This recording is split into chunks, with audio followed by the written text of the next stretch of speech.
Hello friends, Aryan शिक्षण संस्थान के ऑफिशियल यूट्यूब चैनल पर आप सभी का स्वागत है।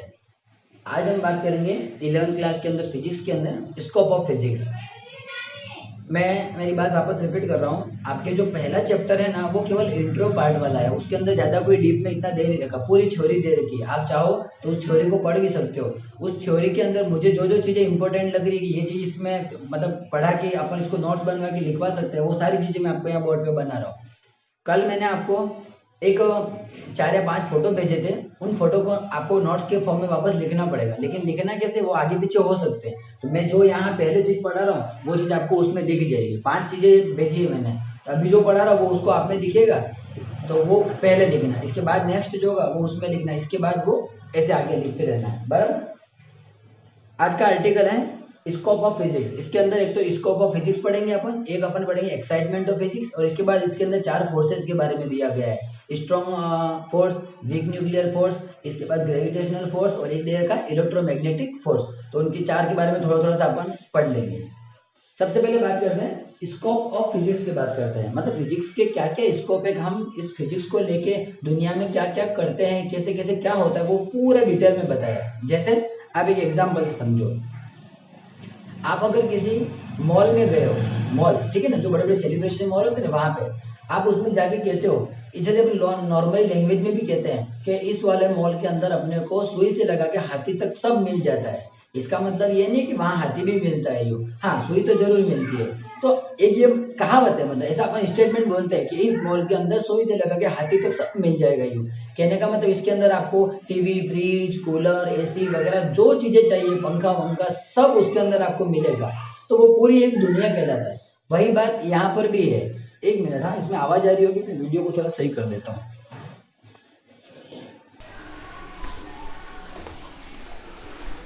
वो क्या है, आजू बाजू में बच्चे बोलते हैं ना, तो उसकी आवाज़ आपको फिर सुनाई देगी, समझ में नहीं आएगा, ठीक है ना। तो हम पढ़ रहे थे स्कोप ऑफ फिजिक्स के अंदर। हम देखते हैं कि पूरी फिजिक्स की जो एक दुनिया है ना, उस पूरी दुनिया को अगर आपको पढ़ना है तो इसमें शुरुआत कहाँ से होती है और ये ख़त्म क्या होता है, मतलब हम इसमें किस किस चीज़ों को पढ़ते हैं, वो सारा डिटेल में बताया गया। अब उसकी थोड़ी सी लैंग्वेज को मैंने यहाँ पे बना के लिखा है शॉर्टकट में, और इसका जो नोट्स फॉर्म है वो मैंने आपको जो PDF भेजा है ना उसमें लिखा हुआ है। तो ये वाली चीज़ आपको उसमें दिख जाएगी, ये सबसे पहले उतारनी है आपको। आगे समझो क्या होता है। यूँ हमने हमारे नेचर में देखा कि सबसे जो छोटा पार्टिकल होता है ना, उसको अपन इलेक्ट्रॉन कहते हैं। सबसे छोटा, सबसे लाइट वेट, बिल्कुल कम। और जो सबसे हाईएस्ट होता है वो हमारा यूनिवर्स होता है। तो हम हमारे पूरे नेचर के अंदर किन किन चीज़ों के बारे में स्टडी करते हैं, तो सबसे पहले अगर हम बात करें इलेक्ट्रॉन की, तो इलेक्ट्रॉन सबसे छोटा होता है, जिसकी लेंथ को अपन कितना मानते हैं, 10⁻⁻15। आप -15 को समझते हो, ये कितना होता है, 1/10⁻15। इसको ऊपर लिया है ना, तो ये 10⁻−15 हो गया। तो इसका मतलब अपने को 15 जीरोज लगाने पड़ेंगे, इतना इसका लेंथ होता है, ठीक है ना। तो सबसे छोटी से छोटी चीज़ और सबसे बड़ी से बड़ी चीज़ की स्टडी भी हम फिजिक्स के अंदर करते हैं। तो इसी को बोलते हैं स्कोप ऑफ फिजिक्स। मतलब ये कहाँ से कहाँ तक जा सकता है, इसकी क्या लिमिट है, यहाँ से लगा के यहाँ तक है, यहाँ से लगा के यहाँ तक है। तो वो अपने को एक रेंज बतानी। इस चीज़ को अपन डोमेन भी कहते हैं। क्या कहते हैं, डोमेन। तो हमने देखा कि हमारे नेचर के अंदर सबसे छोटी से छोटी चीज़ की अगर बात की जाए तो वो इलेक्ट्रॉन है, और जिसकी लेंथ को मैंने कितना बोला है, 10⁻−15। 1 आप नीचे 15 जीरो लिख सकते हो, और आप उसी को 10⁻15 लिखोगे तो वो ऊपर आके क्या हो जाएगा, 10⁻−15 हो जाएगा। फिर हम बात करते हैं हमारे इस नेचर के अंदर इलेक्ट्रॉन से जस्ट थोड़े से बड़े की अगर बात करें तो इलेक्ट्रॉन से बड़ा प्रोटॉन होता है, ठीक है ना। प्रोटॉन से बड़ा क्या होता है, एटम होता है। एटम से बड़ा क्या होता है, मॉलिक्यूल होता है। मॉलिक्यूल से अगर थोड़ा सा अपन और आगे जाए तो हम अर्थ के बारे में पढ़ते हैं। अर्थ से थोड़ा और आगे जाए तो हम स्टार के बारे में पढ़ते हैं। हम स्टार से थोड़ा और आगे जाए तो हम गैलेक्सी के बारे में पढ़ते हैं। हम गैलेक्सी से थोड़ा और आगे जाए तो हम यूनिवर्स के बारे में पढ़ते हैं। यूनिवर्स का मतलब पूरा ब्रह्मांड। तो जो स्टेटमेंट मैंने आपको बोला था ना कि इस वाले मॉल के अंदर सुई से लगा के हाथी तक सब मिल जाता है, तो कहने का मतलब यहाँ हमारे निडल का काम इलेक्ट्रॉन करेगा और एलिफेंट का काम यूनिवर्स करेगा। कहने का मतलब इस नेचर के अंदर जितने भी फिनोमिना हैं उन सब की स्टडी हम फिजिक्स के कर सकते हैं। तो ये चीज़ मैंने आपको बता दी कि नेचर के अंदर सबसे जो छोटी चीज़ होती है वो इलेक्ट्रॉन होती है, जिसकी लेंथ को मैंने बोला 10⁻−15। फिर वही इलेक्ट्रॉन से बड़ा प्रोटॉन, प्रोटॉन से बड़ा एटम, एटम से बड़ा मॉलिक्यूल, मॉलिक्यूल से फिर अपन ने अर्थ के बारे में स्टडी की, फिर अपन ने स्टार के बारे में पढ़ा, फिर अपन ने गैलेक्सी के बारे में पढ़ा, फिर अपन ने यूनिवर्स के बारे में पढ़ा। नेक्स्ट देखिए यूनिवर्स। जैसे यूनिवर्स कहते हैं सबसे छोटा और सबसे बड़ा, तो सबसे छोटे को अपन ने बोला इलेक्ट्रॉन, तो सबसे बड़ा कौन है? यूनिवर्स। तो यूनिवर्स कितना होता है? तो 10 की पावर 26 होता है। कितना होता है? 10 की पावर 26, मतलब 26 जीरो जीरो जीरो जीरो। आप तो लिखते लिखते थक जाओगे, अपने को तो बोलना भी नहीं आएगा। अपन तो कहाँ तक बोलेंगे? 1, 10, 100, 1000, 10,000, lakh, 10 lakh, crore, 10 crore, million, billion, 10 billion, बस ये यहाँ तक ही होगा, ठीक है ना। ट्रिलियन तक वो और भी बोल दोगे, लेकिन ये तो 26 जीरो आ रहा है। तो आप देख सकते हो अपना यूनिवर्स कितना बड़ा है। तो हम हमारे इस यूनिवर्स के अंदर छोटे से छोटा और बड़े से बड़ा सबकी स्टडी को करते हैं। अब बात करते हैं इनके डिफरेंस की, कि अगर हम हमारे फिजिक्स के अंदर इन चीज़ों को पढ़ते हैं तो सबसे छोटे से छोटा और सबसे बड़े से बड़ा, अगर इन दोनों का डिफरेंस देखा जाए तो कितना होगा? आप खुद देख सकते हो, यहाँ 26 है और यहाँ 15 है, दोनों का डिफरेंस कितना होगा? तो 26 माइनस करेंगे माइनस का 15 तो प्लस हो जाएगा। 5 और 6 11, 2 3 और ये 4, इसका मतलब 10 की पावर 41। कितना? 10 की पावर 41 का इतना सारा डिफरेंस है सबसे छोटे में और सबसे बड़े में। तो ये चीज़ मैंने आपके नोट्स में फर्स्ट में शायद लास्ट वाला पेज होगा, वो लग रहा है, वो आप देख लेना। तो वो वाला पेज आपको कॉपी में उतारना है। नेक्स्ट बात करते हैं लाइट की। हम देखते हैं कि लाइट जो होती है ना वो चलती है, तो उसकी कैलकुलेशन अगर अपने को करनी है, लाइट की जो स्पीड है, तो लाइट को स्पीड जो होती है ना उसको अगर 1 मीटर ट्रेवल करना है तो उसकी स्पीड कितनी होती है? तो 10 की पावर -22 सेकेंड, यानी 1 के नीचे अपने को 22 जीरो लगाना है और उसको वापस ऊपर लिया तो 10 की पावर -22 सेकेंड। यानी आप समझ सकते हो लाइट को अगर 1 मीटर चलना है ना तो उसकी स्पीड, उसका मतलब टाइम कितना होगा? तो 10 की पावर -22 सेकेंड होता है। ये फिनोमिना, ये चीज़ें आपकी फिजिक्स की जो राइट वाला पेज है ना वहाँ पे सब लिखा हुआ, आप उसको पढ़ोगे तो आपको समझ में आ जाएगा। फिर क्या लिखा है? ऑल यूनिवर्स 10 की पावर 18 सेकंड। कहने का मतलब क्या हुआ? हमारी अर्थ जो होती है वो घूमती है। आप देखते हो स्टार भी ऐसे राउंड राउंड में घूमते रहते हैं, गैलेक्सी पूरा, यानी हमारा जो पूरा सिस्टम है ना वो अपने आप पूरा घूमता है। तो हमारे, आप ऐसे समझो ये हमारा यूनिवर्स है और इस यूनिवर्स को पूरा, जैसे मान लो यूनिवर्स यहाँ से चालू हो रहा है और इसको पूरा ये घूम के वापस यहीं पे आना है, उसी मिड पॉइंट पे आना है। मतलब यहाँ से अगर चालू किया और वापस यहीं पे आना है तो उसको कितना टाइम लगेगा? 10 की पावर 18 सेकेंड लगेगा। 10 की पावर 18 मतलब 18 जीरो तक का टाइम होगा, बहुत टाइम होता है, ठीक है ना। तो 18 मतलब आप ऐसे लिखते जाओगे, मतलब 18 बार आपको जीरो लिखना है, सिंपल सी बात है, ठीक है ना। तो आपने देखा कि लाइट को अगर 1 मीटर ट्रेवल करना है तो 10 की पावर -22 सेकेंड का टाइम लगता है, और ऑल यूनिवर्स को अगर घूम के वापस उसी पोजीशन पे आना है तो भी उसको टाइम लगेगा 10 की पावर 18 सेकेंड। अगर आपसे पूछा जाए इन दोनों का डिफरेंस कितना है तो कुछ नहीं, माइनस कर दो तो कितना आएगा? माइनस करने पे माइनस का 22 और माइनस का तो 18 कर दो, तो ये 8 और 2 2 3 4, तो ये माइनस का 14 आएगा। अच्छा, बड़े में से छोटा करोगे ठीक रहेगा तो वो प्लस हो जाएगा। हाँ, बात तो एक ही है, कोई फ़र्क नहीं पड़ेगा। कहाँ गया? इन दोनों का अगर डिफरेंस देखो तो माइनस माइनस प्लस हो जाएगा। 8 और 2 10, 2 3 और 4, तो इसका आंसर कितना आएगा? 40 आएगा। हमको कोई लिखना नहीं है, मैं केवल आपको समझा रहा हूँ। तो यहाँ पर मैंने आपको ये चीज़ें के बारे में बता दिया। अब आगे और देखो, स्कोप ऑफ फिजिक्स के अंदर और क्या क्या हो सकता है। नेक्स्ट देखो, हम हमारे नेचर में देखते हैं कि ऐसी चीज़ें होती है जिनको हम हमारी आइज से देखते हैं और कुछ चीज़ें ऐसी होती है जिनको हम हमारी आइज से नहीं देखते हैं। अब क्या हुआ, जो चीज़ें हमको हमारी आइज से दिखती है, मतलब माइनर से माइनर की भी बात करें, अगर माइनर छोटे से छोटे की भी अगर बात करें तो देखो मैंने क्या लिखा है, 10 की power -6 not see by eyes, मतलब हम हमारी आँख से 10 की पावर -6 की अगर कोई चीज़ है जिसकी लेंथ बिल्कुल 10 की पावर -6 आप समझ सकते हो बहुत छोटा, फिर भी हम उसको हम हमारी आँख से देख नहीं सकते हैं। तो हम हमारी आँख से अगर किसी चीज़ को देखते हैं तो उसके 2 टाइप होते हैं, वैसे 3 टाइप होते हैं लेकिन मेन 2 टाइप होते हैं। कौन कौन से, मैं उसके बारे में आपको थोड़ा सा बताता हूँ। देखो मैं यहाँ पे थोड़ा सा बना देता हूँ ताकि आपको समझ में आएगा। देखो कहने का मतलब ये है कि अगर आपको आपके नेचर में कुछ चीज़ें ऐसी होती है जो आपको दिखती है, दिखने का मतलब टेबल दिखता है, कुर्सी दिखती है, पंखा दिखता है, इसके बाद अपने को अपने नेचर का आसपास नेचर भी दिखता है, लेकिन कुछ चीज़ें ऐसी होती है जो अपने को दिखती नहीं है, तो उनको देखने के लिए क्या करना पड़ता है, लैब में माइक्रोस्कोप का यूज़ करना पड़ता है। तो कुछ चीज़ें ऐसी होती है 10 की पावर -9, इनको अपन नैनो में कहते हैं, ये इसके पीछे यूनिट दे रखी है, ठीक है ना, ये बिल्कुल भी नहीं दिखती है। और 10 की पावर -11 ये तो और भी ज़्यादा हो गया, तो ये एंगस्ट्रॉम में होता है। किस में होता है? एंगस्ट्रॉम में। तो अगर आपको आपके नेचर में कुछ चीज़ों को अगर देखना है तो देखो कैसे क्या होगा, इसको मैं थोड़ा सा एक चार्ट से बताता हूँ और समझ में आएगा। ये जो चीज़ें मैं पढ़ा रहा हूँ ना, ऐसे न ऐसे आपको लिखना, ये ध्यान रखना लिखते टाइम, ऐसे मर्जी ऐसे उतार मत देना, सब गड़बड़ हो जाएगी। मैं जैसे जैसे पढ़ा रहा हूँ वैसे नोट्स उसमें उतार लेना, सब उसमें लिखा हुआ है।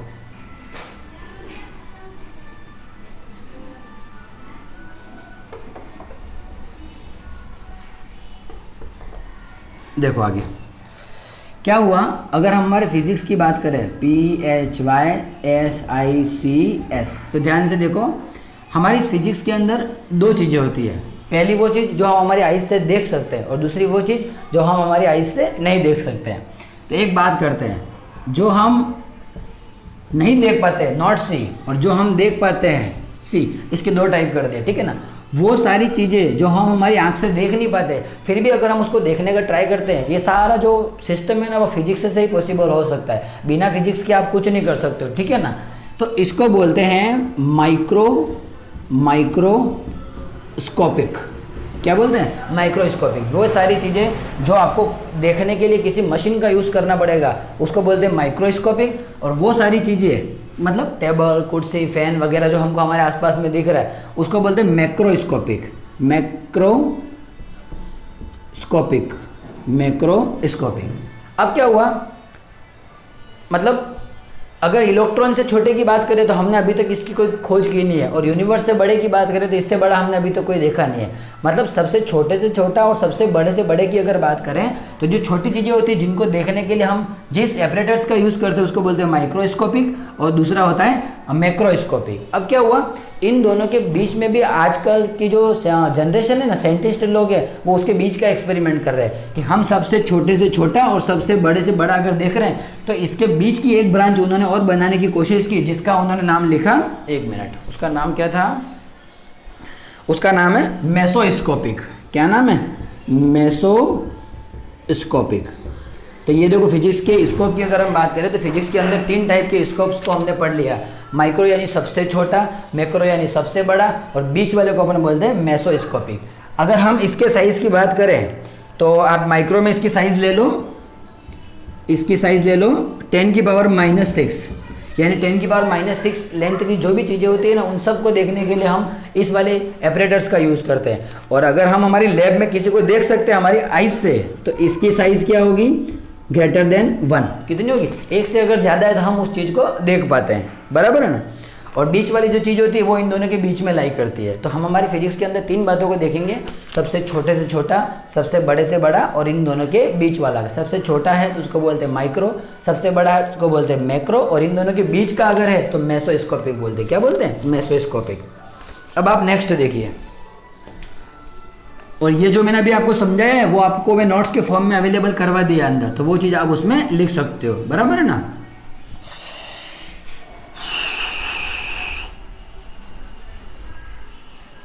10 तो बज गई है ना, इसको थोड़ा सा और ख़त्म कर देते ताकि काम हो। और आपका टेस्ट अब इसी में से होगा, ये आज लास्ट दिन है, ठीक है ना। फिर वीडियो का बाद में देखेंगे कैसे क्या होता है, सर बोलेंगे ऐसे करेंगे। अभी हाल फिलहाल आगे देखते हैं एक बार। रही बात आपके टेस्ट की, इसमें क्या क्वेश्चन आएंगे, जो मैंने पढ़ाया उसी में से आपको क्वेश्चन पुटअप करेंगे। अगला देखो, excitement of physics. Excitement of physics. मैं मेरी बात फिर रिपीट कर रहा हूँ कि इस वाले चैप्टर के अंदर केवल थ्योरी है, खाली थ्योरी को समझना है अपन को, बस यही समझना है फिजिक्स क्या है। आपकी रियल फिजिक्स 2nd चैप्टर से चालू होगी, जिसको अपन डिटेल में और अच्छे से पढ़ेंगे, ठीक है ना। नेक्स्ट देखो, अगर हम बात करें एक्साइटमेंट ऑफ फिजिक्स की, आप पहले उसका मीनिंग समझे। एक्साइटमेंट का मतलब क्या होता है? उत्तेजना। मतलब किसी चीज़ को अपन नहीं कहते, कोई चीज़ नहीं आती है तो अपन उसको एक्सपेरिमेंट करते हैं, उसका इन्वेंशन करते हैं, और नई चीज़ अगर अपने को मिलती है तो अपने को एक्साइटमेंट होता है अंदर से कि यार ये कैसे होने वाला है, कैसे होने वाला है, कैसे होने वाला है। अगर आप जैसे लाइव मैच देखते हो तो मैच देखने के दौरान आपको क्या लगता है? कौन जीतेगा, कौन हारेगा, कौन जीतेगा, कौन हारेगा। तो वो जो एक्साइटमेंट होता है ना, वही एक्साइटमेंट है। तो उसको अपन ने फिजिक्स में क्या बोला? Excitement of physics. यानी ऐसे कौन कौन से एक्साइटमेंट है जो फिजिक्स की दुनिया से लाई करते हैं, मतलब बिना फिजिक्स के इन चीज़ों का हो ही नहीं सकता था। आप पहला एग्जाम्पल समझो, जैसे आपको अगर हवा में उड़ना है अगर आपको हवा में उड़ना है तो आप बिना फिजिक्स के हवा में कभी भी नहीं उड़ पाओगे, ठीक है ना। अगर आपको हवा में उड़ना है, जैसे आपको ट्रेन में बैठ के कहीं जाना है तो भी फिजिक्स का लॉ वहाँ पे काम करेगा। इसके अलावा अगर मान लो कोई अमेरिका में बैठा हुआ है या फिर स्विट्जरलैंड में बैठा हुआ है, इंग्लैंड में बैठा हुआ है, अगर आपको उससे बात करनी है तो भी आपको फिजिक्स का सहारा लेना पड़ेगा। बिना फिजिक्स के आप कुछ भी नहीं कर पाओगे। इसके अलावा जितने भी हमारे इस पूरे वर्ल्ड के अंदर एडवेंचर हो रहे हैं, मतलब जितने भी इन्वेंशन हो रहे हैं, उन सारी चीज़ों को अगर आपको पढ़ना है तो आपको फिजिक्स के बारे में नॉलेज होना चाहिए, फिजिक्स के लॉ के बारे में पता होना चाहिए।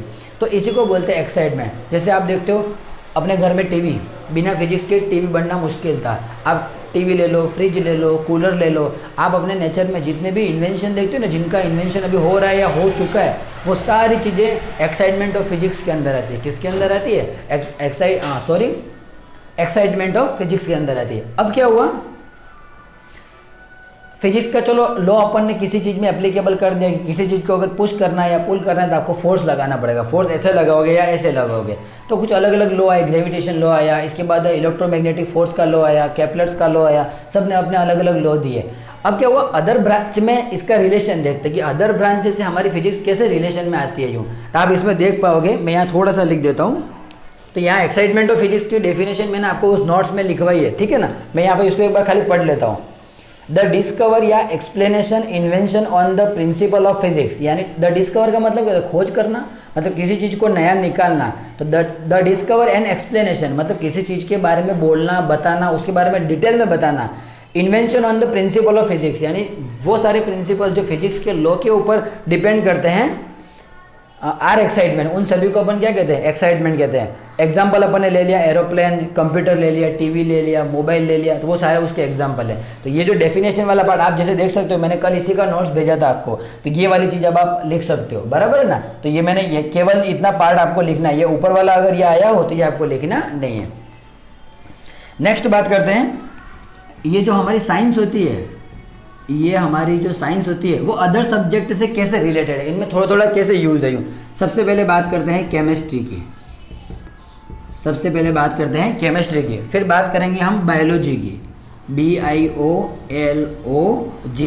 मतलब हमारी फिजिक्स का ऐसा नहीं है कि फिजिक्स को केवल पढ़ लिया एक बार तो वो केवल एक में काम आ रही है। फिजिक्स का यूज़ हर जगह होगा, अदर सब्जेक्ट में भी होगा। बायोलॉजी, फिर आप पढ़ सकते हो एस्ट्रोलॉजी,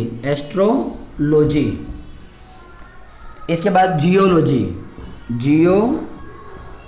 इसके बाद आप पढ़ सकते हो बहुत सारे, देखो अलग अलग ब्रांच होती है, इन ब्रांच में इसका कैसे यूज होगा वो अपने को देखना है। सबसे पहले अपन थोड़े से बात कर लेते हैं केमिस्ट्री के बारे में। देखो केमिस्ट्री में हमको ये देखना है कि हमारी जो फिजिक्स है ना वो हमारे अदर सब्जेक्ट से कैसे रिलेटेड है, उसके बारे में थोड़ा सा एक्सप्लेनेशन बता रहा हूँ। बुक के अंदर लिखा हुआ है कि नहीं वो तो मैंने भी देखा नहीं, मैंने केवल ऊपर हेडिंग पढ़ी थी, फिर मैं मेरे हिसाब से आपको बता रहा हूँ। केमिस्ट्री की अगर बात करें तो वो हमारी फिजिक्स, मतलब हमारी फिजिक्स का केमिस्ट्री में कैसे यूज़ हो रहा है उसकी बात करते हैं। सबसे पहले देखो केमिस्ट्री, आप देख सकते हो केमिस्ट्री में सोडियम क्लोराइड NaCl, आप जानते हो सोडियम प्लस होता है और क्लोराइड क्या होता है, माइनस होता है। तो सोडियम क्लोराइड जो होता है ना वो एक दूसरे को, मान लो ये सोडियम है और ये क्लोराइड है, ये हो गया मेरा Na और ये हो गया मेरा Cl।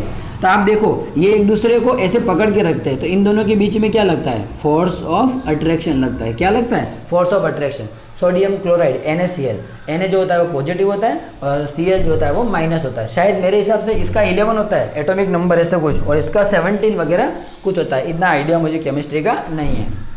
तो हमने देखा कि फिजिक्स के लॉ के बिना, मतलब फोर्स ऑफ अट्रैक्शन का लॉ अगर नहीं होता तो सोडियम क्लोराइड पास में चिपक के रहता ही नहीं, वो दूर चला जाता। तो हमने देखा कि केमिस्ट्री के अंदर भी जितनी भी रिएक्शन होती है उन सभी रिएक्शन के अंदर अगर हमारे फिजिक्स का प्रिंसिपल नहीं होता, फोर्स ऑफ अट्रैक्शन नहीं होता, तो ये केमिस्ट्री का बनना आगे पॉसिबल नहीं था। हर सब्जेक्ट किसी सब्जेक्ट से कहीं ना कहीं पे को रिलेट है, उसको को रिलेशन को अपने को समझना है, बराबर ना।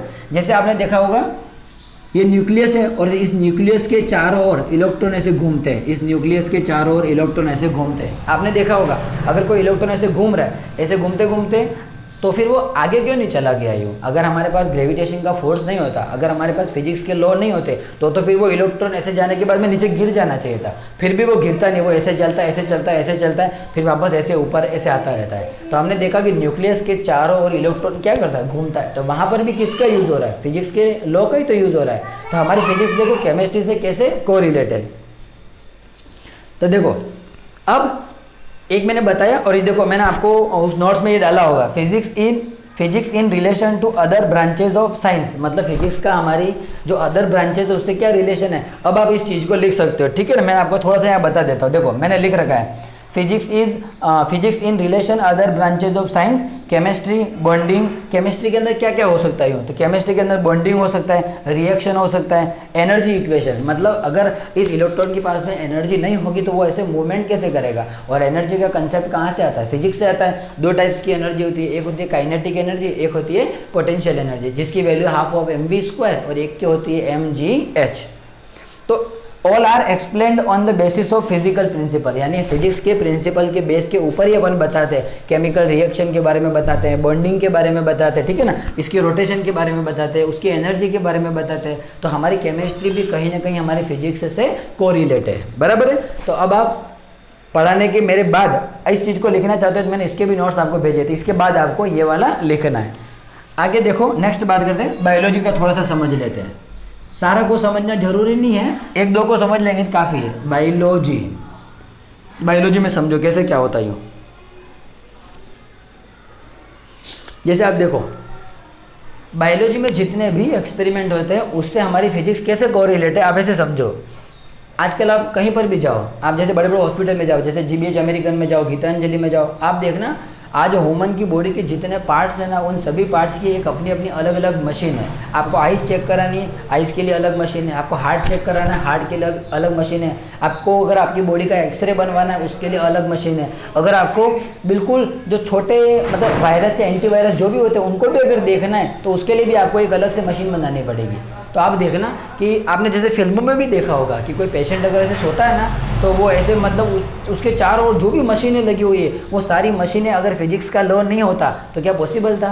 तो आप देखना बायोलॉजी का मतलब ये होता है कि किसी ह्यूमन बॉडी के बारे में अगर आपको डिटेल में पढ़ना है ना तो भी आपको फिजिक्स की ज़रूरत पड़ेगी। आप एक्सरे को भी अगर निकालना चाहते हो तो फिजिक्स का प्रिंसिपल अगर नहीं होता तो आपका एक्सरे भी नहीं निकलता। तो इस टाइप से हम देखते हैं, आपने देखा होगा जैसे फिल्मों में भी वो एक आँख को ऐसे बंद करके उस मशीन के अंदर देखते हैं। अब जैसे कोरोना वायरस भी जैसे चल रहा है तो उसके जो जो मतलब लक्षण है उसमें क्या हो सकता है क्या नहीं हो सकता है, उन सबको देखने के लिए जो अपन इंस्ट्रूमेंट काम में लेते हैं ना वो सारा बायोलॉजी के अंदर आता है। लेकिन वो किससे रिलेटेड है, हमारे फिजिक्स से रिलेटेड है। अगर हमारे पास फिजिक्स के प्रिंसिपल नहीं होते तो आज ऐसा होता नहीं। तो हम देखते हैं कि हमारी फिजिक्स कैसे एक दूसरे से को रिलेट हो रही है। तो अब आपको मैंने जो बोल के बताया वो आप अपने नोट्स में लिख सकते हो, या फिर मैं उसमें आपको नंबर डाल दूंगा, पहले ये लिखना है, बाद में ये लिखना है, बाद में ये लिखना है, ठीक है ना। तो देखो बायोलॉजी के बारे में अगर आप लिखना चाहते हो तो बायोलॉजी में मैंने उसका फोटो भी भेजा है। बायोलॉजी में क्या लिखा है, the study is done by instrument made by the principle of physics. The study is done by instrument, यानी जितने भी इंस्ट्रूमेंट है, जितने भी ऑपरेटर्स है, अगर उन ऑपरेटर्स का आप यूज़ करते हो, जैसे आप देखते हो ना किसी की हार्ट बीट अगर चलती है तो वो मशीन में ऐसे बताता है, अगर एक सीधी लाइन आ गई तो उसकी डेथ हो चुकी है, और अगर वो ऐसे ऐसे चलता रहता है इसका मतलब उसकी हार्ट बीट चल रही है। तो वो मशीन किसके प्रिंसिपल पे बेस्ड है, हमारे फिजिक्स के प्रिंसिपल पे बेस्ड है। तो हमने इसके बारे में थोड़ा सा लिखा, एग्जाम्पल लिखा मैंने माइक्रोस्कोप। माइक्रोस्कोप से हम छोटी छोटी चीज़ों को देख पाते हैं। फिर क्या लिखा है, ये देखो, all other mechanics required in surgery and test are made by the knowledge of physics. कहने का मतलब अगर आपको कोई टेस्ट करवाना है, किसी को ब्लड टेस्ट करवाना है, किसी को मलेरिया का टेस्ट करवाना है, किसी को कोरोना का टेस्ट करवाना है, किसी को कोई और टेस्ट करवाना है, तो टेस्ट करवाने के लिए ऐसा तो नहीं कि जाके खड़े हो गए वो आदमी अपना टेस्ट कर देगा, उसके लिए मशीन चाहिए ना। और मशीन बनी कैसे, फिजिक्स के प्रिंसिपल से बनी। तो ये लाइन भी मैंने यहाँ लिख के रखी, आप देख सकते हो, all other mechanics, all other machines, सभी अदर मशीन्स के लिए रिक्वायर्ड इन सर्जरी, सर्जरी के लिए test are made by the knowledge of principle, knowledge of physics, मतलब बिना फिजिक्स के नॉलेज के हम इन चीज़ों को नहीं बना सकते हैं, ठीक है ना। कुछ एग्जाम्पल और लिखिए, देखो मैंने, एक मिनट, हाँ देखो आगे, और एक्सरे, एक्सरे के बारे में, गामा रे, इसके बाद therapy, all use in physics, the function of human body are explain by the physics. यानी ह्यूमन बॉडी के जितने भी पार्ट्स हैं उन सभी पार्ट्स को अगर आपको डिटेल में पढ़ना है तो आपको फिजिक्स का सहारा लेना पड़ेगा। तो हम देखते हैं कि हमारी फिजिक्स अदर ब्रांचेस से कैसे कोरिलेट होती है, ठीक है ना। जैसे एक एग्जाम्पल बताता हूँ मैं, ब्लड, आप देखते हो ना ब्लड का जो कहते हैं, जैसे कोई पुराने लोग होते हैं वो अपने बीपी चेक करने के जाते हैं, भाई मेरा देखो ना ब्लड का रोटेशन अंदर कैसे हो रहा है। तो ब्लड का रोटेशन भी अगर आपको हो रहा है, वो मशीन से वो चेक करते हैं, डॉक्टर पता है ऐसे पट्टा ऐसा बांध के कान में लगा के, या उसके बाद जो भी ऑपरेटर्स होते हैं तो आप उसमें देख सकते हो ध्यान से कि उसके अंदर ब्लड का, जैसे मान लो ये हमारी वेजल्स है, इसके अंदर क्या हो रहा है, ब्लड जा रहा है। तो ये ब्लड कैसे काम करता है, इसको फिजिक्स की भाषा में कहते हैं ये बर्नौली प्रिंसिपल के ऊपर डिपेंड है। ये किसके ऊपर डिपेंड है, बर्नौली प्रिंसिपल के ऊपर डिपेंड है। क्या होगा, अगर हमारा ब्लड फास्ट जा रहा है, अगर हमारा ब्लड फास्ट अंदर रोटेशन कर रहा है तो क्या होगा, उसका प्रेशर कम होगा, और अगर वो धीरे धीरे फ्लो करेगा तो उसका प्रेशर ज़्यादा होगा। तो ये जो प्रेशर कम या ज़्यादा होता है ना, इसी को अपन बर्नौलीज प्रिंसिपल कहते हैं। अगर हमारे पास फिजिक्स का ये बर्नौली प्रिंसिपल नहीं होता तो हम हमारे ये जो ब्लड प्रेशर को काउंट करना है वो काउंट कर पाते, नहीं कर पाते। तो इसी को बोलते हैं फिजिक्स के अंदर अलग अलग इसका यूज़ कैसे हमने किया। ठीक है ना। नेक्स्ट देखो,